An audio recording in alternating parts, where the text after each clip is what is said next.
identity and being united. Very interesting bit of history about China.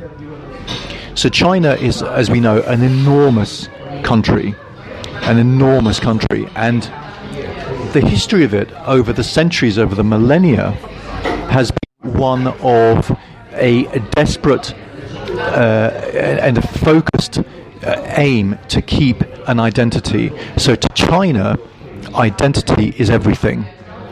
The Chinese identity.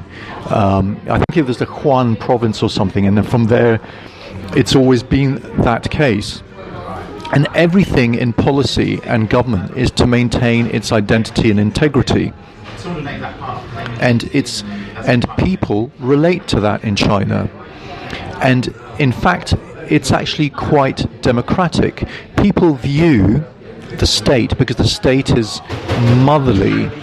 They show you your identity, they guard your identity, they look after you. And it's a lot more powerful than things are in the West. So in the West, the state is viewed as something to be wary of, not somebody who's necessarily going to look after you. Sorry, I can't hear you at all. Well, the Chinese have their enormous strength is the fact they are integrated and they have a very strong identity. Culturally and historically, over thousands of years, that's how they've developed, and that's been their entire focus. Many people had a huge country, and without having such a strong identity, they would have been all these provinces around, haven't they? And that's it. So for them, they had to work super hard at maintaining their structure and identity, and they continue to this day, just like that. And that's, if anything, is what's going to save them. They're not simply being exposed. Well, I disagree slightly with the lecturer I was listening to. He said, well, they're being exposed to the West. So, but just being exposed doesn't mean they're going to be westernized and go down that pathway. Whereas I suspect, actually, that there will be a strong component of that does happen. Why?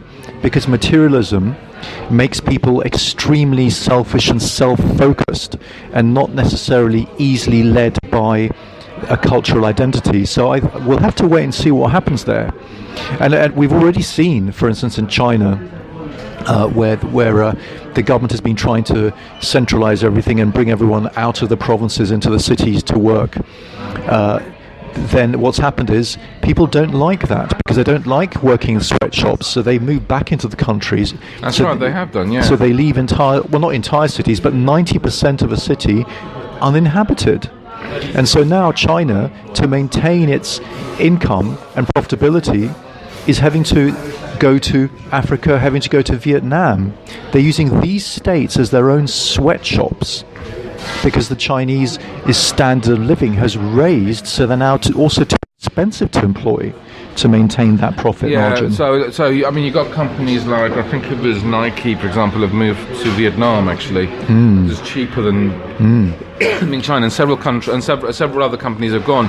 And I think it's one of the things that Trump has actually been aiming to do, is actually looking to bring a lot of these manufacturing type positions back to the States and revitalize these closed factories, isn't it? What China do is they're clever. In countries they use the sweatshops, they actually bribe them by investing very, very heavily in their infrastructure. So in places like Africa, they put in super fast rail links, and they have, I think, some of the fastest rail links in the world now, thanks to China.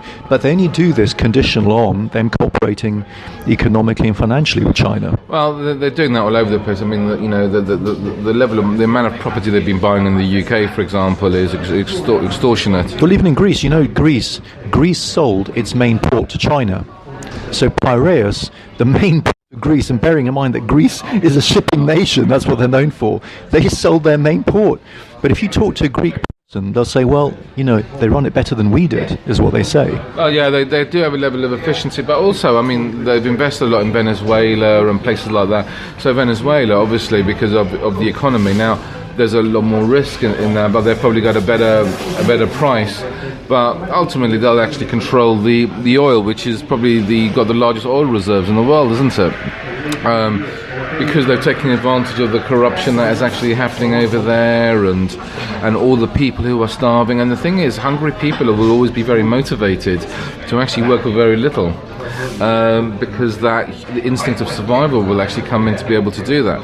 So yeah, so I'm, I mean, are they going to become the next superpower? Well, I think Trump will do everything to avoid that one. Well, that's true. But again, all the economic forecasts show that by pretty quickly after 2020, the Chinese economy is going to overtake the American. It was going to be 2028, but then we had the credit crunch, and it brought things forwards. But of course, this doesn't take into account other factors such as bankruptcies and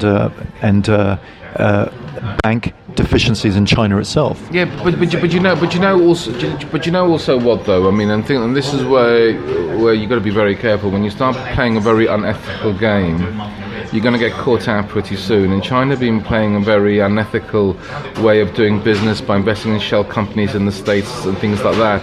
So when you're actually crossing that line into how you actually start investing and start looking to be more productive, as soon as a country like that starts discovering where the loopholes are and look to close the gaps and start looking to change the laws, they can also lose a lot of that power that they actually have and that level of control. True. But remember what I've always said, that people will do to you what you let them. And of course, because China is still economically quite primitive, although it's becoming less so quite quickly, there was, of course, this the scandal exposed by the documentary China Hustle, where essentially someone had found a loophole on how people can invest in Chinese companies by amalgamating them with inactive shell companies in the States. And so people were investing enormous amounts of money in these Chinese companies that nobody was checking on. Nobody checking on for real, because they were actually producing fake accounts. They were using KPMG franchises, because it was a Chinese KPMG, nothing to do with the real, really. And most of it was faked, so that when someone went and visited a paper mill, they found it was largely inactive, with nowhere near the turnover it claimed to be having. So trillions of dollars were invested in this stuff, and it's now pretty much valueless. That said, that because this was exposed, the Chinese have now changed the law, so they're not allowed to do that. No, but the thing is, all the stuff they've done in the past, and when it starts to get exposed, which it will, and if they've done it illegally, they could pretty much lose everything. And those are the consequences of the way you do business. But you can't go into China and confiscate stuff from them. That's the problem. And what they've done. No, but you can actually freeze the investment and the money that they've invested in the States. But you've got to show if they've done it illegally, and you've discovered they've done it illegally. And look, that's what's happened here, though. No, but you've got to show the cause. I know what you mean, but you've got to show the causal link. So in other words, just because some Chinese billionaire is investing heavily in America, it doesn't mean that specific Chinese billionaire it's in the ethical way that they've actually transacted that business. Yeah. Now look what happened over here, and not so long ago, a woman could not be able to explain the money of her place in Knightsbridge, or where the income was coming from. So what happened? Actually, I think she even got arrested. She had all sorts of stuff. I'm not sure about arrested, but she certainly had lots of things confiscated. Yeah, and it's as easy as that. And the thing is, and I think that's just the tip of the iceberg. And the thing is, once they start discovering all these unethical practices, people are going to, they think they got away with it, and they're going to actually suffer the consequences later on. Because the government's only interested in one thing, is actually getting their money to build up their coffers by any means necessary. And if they can find the justifications to be able to do that, they will do that. Yes. I mean, you're right. I think, and I think America will be the same with China. It's all self-interest. So why is the government becoming tighter on things like this? It's because they're realizing that actually endless investment by dirty money isn't necessarily making the country richer. No. I mean, it will feed into the economy to some extent. So, for instance, when Ramadan came early, and I'm not saying that Arab money is dirty at all, I'm just giving an example of the power of money. When Ramadan came early, Knightsbridge shut down because when all the Arabs went off and fasted and went back to Saudi Arabia for that period of time, Niger was shut down. One of my friends, who's a watch dealer, said he hadn't sold a single high value watch that summer because the Arabs had not been around.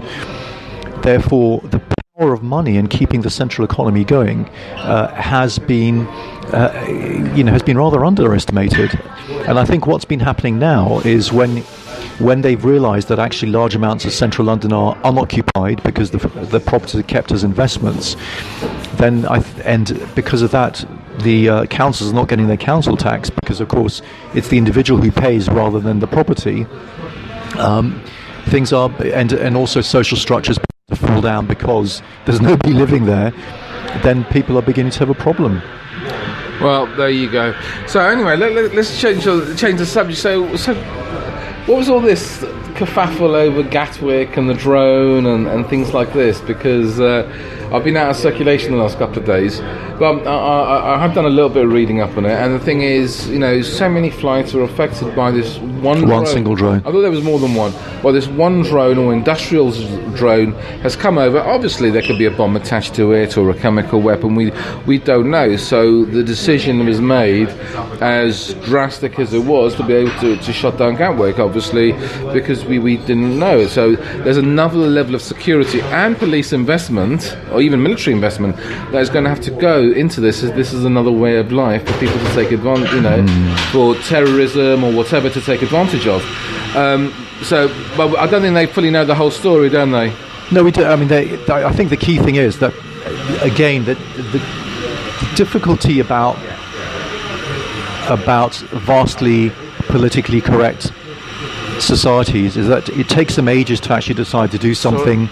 The difficulty about societies that have been falling apart due to political correctness is it actually takes them ages to do something dynamic and direct and effective. And for instance, in France, you wouldn't expect this to have carried on for too long. They'd have called in some sharpshooters. They'd have called in some heat-seeking missile or whatever it is, and they'd have brought it down. Dealing with these was a yellow. Well, that's it. Yellow vests riots that he's been having to deal with. Well, not only has he had to give it into those people, he's actually had to give in to the police, because the police also were complaining and unhappy. So now he's given in to the yellow vests and the police. Oh, really? Now tell me a little bit about the police. I don't know too much about it, but I think it was the same problem. They were worried. They were complaining about their own work conditions and their own pay. All right, so they probably agreed with the yellow vests. Yeah, well, exactly, and then therefore having to fight the yellow vest. Because the thing is, when I was in the police those many years ago, we couldn't go on strike. We couldn't even be in a union. I think we were in it was a federation, police federation, but there was no police union, because the thing is, emergency services couldn't go on strike if they were unhappy with their pay. But it's an interesting one, isn't it? Because the thing is, you're standing in front of someone who on whose principles you believe, and you're having to stop them from doing something, and it must be a total conflict of. Well, the thing is, he's not liked. The economy's doing really badly, and Angela Merkel, whom he depends on for validity and for any kind of economic cred, is not in a position to support him. No, she can't. She hasn't got the support either. Well, that's right. She's losing it. I don't know what's happening with the whole of Europe. This whole European experiment. It's falling apart. It's falling apart, and in fact, the wisest thing England is doing is leaving, quite frankly. And why on earth people can't be calm about it and just accept the fact? Of course, there's going to be problems. Indeed, the ex-economic minister of Greece, Yanis Varoufakis, said, "Look, at the end of the day, it took you years to establish your current position. You can't expect just over a couple of years to come out smoothly. There will be some problems, but then you'll sort it out." Look, I had a meeting a couple of weeks ago, actually. No, last week. I had a meeting last week. We were discussing, it's like if there's a Brexit, we're likely to go into recession. And I turned around to him and says, you know what, I've never really taken part in recessions. The thing is, you have to still carry on about business about yourself. There's still going to be business out there. You just have to work a little bit harder for it. And in what other society would you get a prime minister duty bound to bring about Brexit, who herself is a Remainer, and